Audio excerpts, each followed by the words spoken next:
떠도는 여러분의 고견을 떴습니다. 떠평 보시기 앞서 구독 눌러주십시오. 아직도 안 누르셨다고요? 눌러주십시오. 네, 100만 가게 해주십시오. 요 빨간 버튼 있죠? 구독이라고 쓴 거. 그냥 누르시면 됩니다. 오늘 떠평은요, 이헐령 비헐령의 제목인데요. 귀에 걸면 귀걸이, 코에 걸면 코걸이 이런 뜻인데 재밌습니다. 일단 그대로 읽어드립니다. 어사 박문수가 어명을 받들어 호남으로 암행을 나갔다.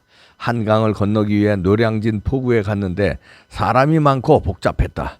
그중 유독 점쟁이 하나가 눈에 띄어 복채가 얼마인지 묻자 단냥씩이나 했다. 사기꾼이 아닌가 싶어 관찰하고 있는데 어떤 부인이 관상을 보러 왔는데 단냥이라는 큰 돈을 내고서 점을 보았다. 관상쟁이가 눈을 감고 글자 중 하나를 찍어보라 하여 부인은 한일자를 찍었다. 찍고 나서는 집 나간 지 10년 된 남편의 생사를 알고 싶다고 하니 한일자가 누워있는 상이라 사람이 죽었으니 찾지 말라고 했다. 부인은 단냥이 아깝기도 하고 믿기지 않기도 해 다시 한번 점을 보자고 하여 이번엔 약자를 찍었다. 약자는 풀초변에 가운데 흰 백자가 있고 양쪽에 실 사자가 있으며 아래에는 나무 목자가 있는데 목관에다 실로 꽁꽁 묶은 백골을 넣었고 그 위에 풀이 난 것으로 보아 죽은 지 한참 되었다고 했다. 옆에 있던 박문수가 그를 뜻해 보여 자신도 점을 쳐보겠다고 했다. 그래서 점 복자를 찍었더니 점쟁이가 어사님 용서해 주십시오라며 빌었다. 어떻게 알았는지 글자 풀이를 해보라고 하자 사람이 서 있는데 점 하나를 찍은 것이 마패를 찬 암행어사의 모습이라는 것이다. 그러면서 자신은 사리사욕을 채우기 위한 것이 아니고 봉양에 바치는 것이니 용서해 달라고 했다. 그 말을 듣고 일단 그곳을 빠져나온 후 한 거지에게 좋은 옷을 입혀 그 관상쟁이를 찾아가게 했다. 실눈을 뜨고 점 복자를 찍으라고 시켜 거지가 그대로 하자 점쟁이가 단번에 거리님을 맞추었다.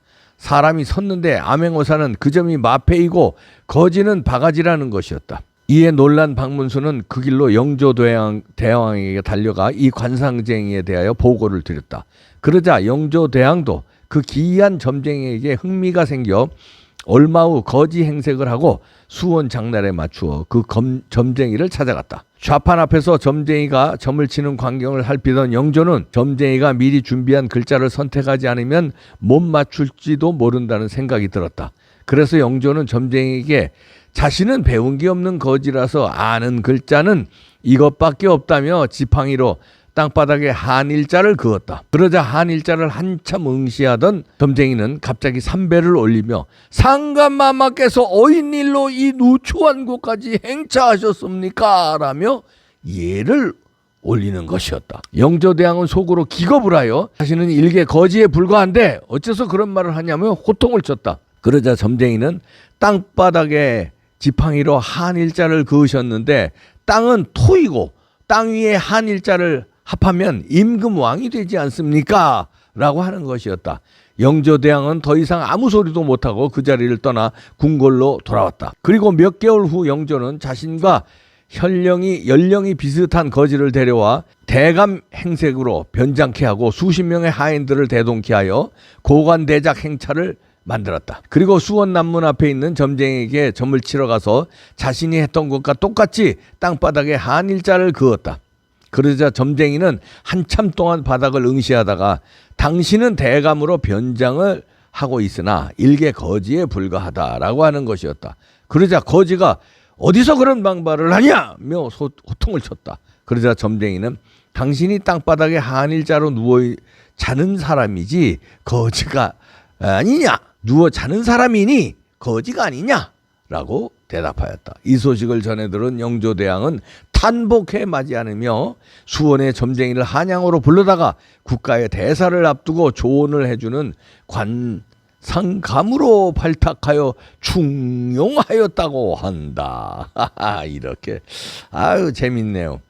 이게 어사 박문수의 실화인지 아니면 뭐 이렇게 뭐 구전으로 떠도는 뭐 소설 같은 이야기인지는 알 수 없습니다. 어떤 분이 이거 올려주셔서 떠돌아다니는데 이헐령 비헐령이라고 쓴 걸로 봐서 뭐 귀에 걸면 귀에 걸이 코에 걸면 코걸인데 동양뿐이 아니라 서양에서도 노스트라다무스가 그 예언가로 굉장히 잘 맞춰가지고 유명한 거 아닙니까? 그리고 그건 이제 과거고 요즘으로 하면요. 좀 발전해서 미래학자라고 하는 분들이 계십니다. 엘빈 토플러라든지 뭐 여러 명의 미래학자 유명한 분들이 계시죠. 그분들이 뭐 예를 들어서 세계는 앞으로 어떻게 될 것이다. 50년 후에는 어떻게 되고 뭐 한국이 앞으로 뭐 G2가 된다는 미래학자들도 있어요. 한국이요. 그런 이제 예언을 하는 거죠. 그런데 이제 그 예언가들은 그냥 이렇게 통밥으로 수리 마수리 뭐 될지어다 이게 아니라 분석을 하는 거죠. 아 지금의 경제 상황이 이렇고 지금의 국제 상황이 이렇고 한국의 과학기술력이 어떻고 그다음에 북한하고 통일이 되면 어떻고 그렇게 되면 경제 성장이 어떻게 돼서 아 뭐 얼마 후에는 지투가 될 것이다. 뭐 이렇게 나름대로 이제 예측을 하는 거죠. 이제 예측이 그냥 예측이 아니라 통밥이 아니라 어떤 그 논리 그다음에 각종 데이터 그런 걸 통해서 분석을 하고 그 분석을 뛰어넘는 예측을 하는 거죠. 이게 통계학에서도 이제 그런 예측을 배우거든요. 저희가 통계학 때 그게 상당히 어렵더라고요. 그런데 이 이연령 비연령의 이 말하자면 관상쟁이는 일종의 통계죠. 이런 사람들을 보고 이런 글자를 하는 걸 봤더니 이런 사람들이 많더라. 그 글자 쓰는 거를 보면서 이제 눈동자라든가 기품이라든가 표정이라든가 이런 걸 이제 또 보겠죠. 그래서 종합적으로 판단하는 거겠죠. 미래학자들이 종합적으로 판단하는 것 같이 관상쟁이도 얼굴에 예를 들어서 뭐 코가 이봉규처럼 복코로 생겼으면 말년이 좋다. 저 우리 마누라나 저처럼 이 하관이 턱이 이렇게 있으면 말년이 좋다. 뭐 이런 식으로요. 귓볼이 이렇게 돼 있으면 뭐 이런 식으로 그거 근데 한두 명 봐서가 아니라 수십 명, 수백 명, 수천 명 그리고 내려오는 자료가 옛날서부터 내려오는 자료를 읽고 공부했을 거 아닙니까?